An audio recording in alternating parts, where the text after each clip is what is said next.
I'm joined now by Nicholas Price, manager of the Fidelity Japanese Values Trust. Nicholas, why invest in Japan in the first place? Well, the reasons I think are threefold. The first area, obviously the consumer electronics companies such as Sony and Panasonic perhaps have lost their lustre over the years. But if you, for example, look at an iPhone, it's assembled in China, it's designed in California, but a lot of it's made in Japan. And some of those companies are very, very innovative and generate a lot of new technology. And those are sort of one area that I think is an interesting area to invest in Japan. Second point is there are a lot of innovative consumer brand companies in Japan who are perhaps not household names in the West, but who actually have very strong branding in Asia. And some of those names would be Kosei, Kao, Zojirushi, Daikin, or for example Rinnai. And those names are able to expand from their Japanese base into Asia and have a very good long-term runway of growth. But the third reason to invest in Japan is that Japan, while the economy overall perhaps may be fairly stagnant or flat over the coming perhaps 5 years or so, on the other hand, within that, the economic structure is changing, and there are a number of companies that can really benefit from those changes. And particularly in the internet space, there's a lot of dynamism and new companies emerging, and those are very good, fruitful investment opportunities. In Japan, we have the equivalents of Amazon and the equivalents of Just Eat, which are very good investment opportunities. Is the rise of China a threat or an opportunity for Japanese companies? I think the rise of China is both a threat and an opportunity.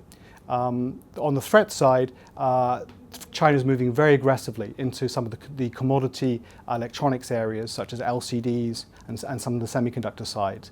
And that will cause a lot of challenges for some of the commodity style companies in Japan. And so I avoid investing in those names. On the other hand, there's a lot of opportunity.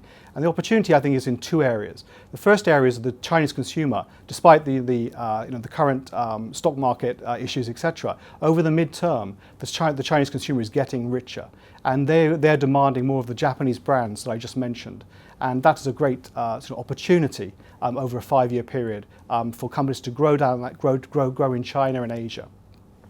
And the second area I would also mention is within China catching up with Japan in some areas, there are also some areas where Japan also has perhaps a 5-year or 10-year lead over China. And those are areas where the Japanese can continue to supply product to them. So for example, in factory automation would be one area that I would highlight. The Olympics are coming to Japan in 2020. What impact is that likely to have on equities? Yeah, the Olympics, I think, impact on the equity market, I think, will be broadly positive.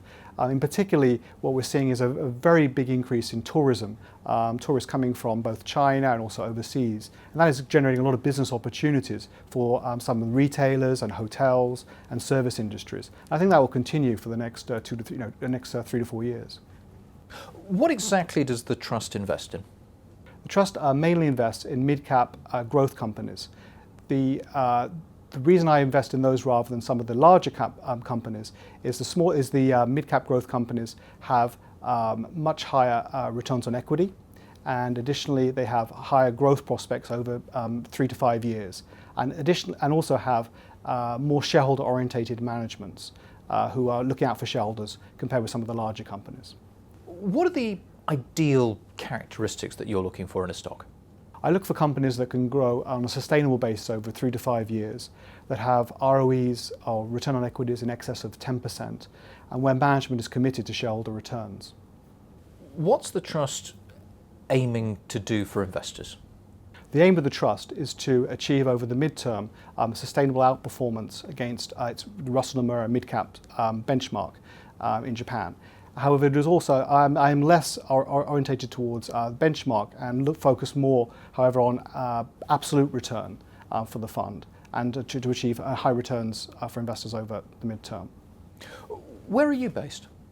Yes, I'm based in Tokyo, and I've been on the ground there at Fidelity for the last 20 years, and have been managing money at Fidelity for the last 15 years. I'm backed by a team of analysts in Tokyo, and also work with a number of fund managers in the Tokyo office. And we also utilize our Asian research both based in Shanghai and Hong Kong as well on a day-to-day basis. So being on the ground is a real advantage. Do you speak Japanese? I speak Japanese fluently. It's very useful as I do a lot of company visits to small companies, and often those companies will not speak English. So it's vital that you get the understanding from the company in the language that they speak, to really understand the context of what they're saying and their goals. Do you hedge out currency exposure in the portfolio? We do not hedge out the yen currency exposure in the portfolio. We believe that's part of the risk of investing in Japan.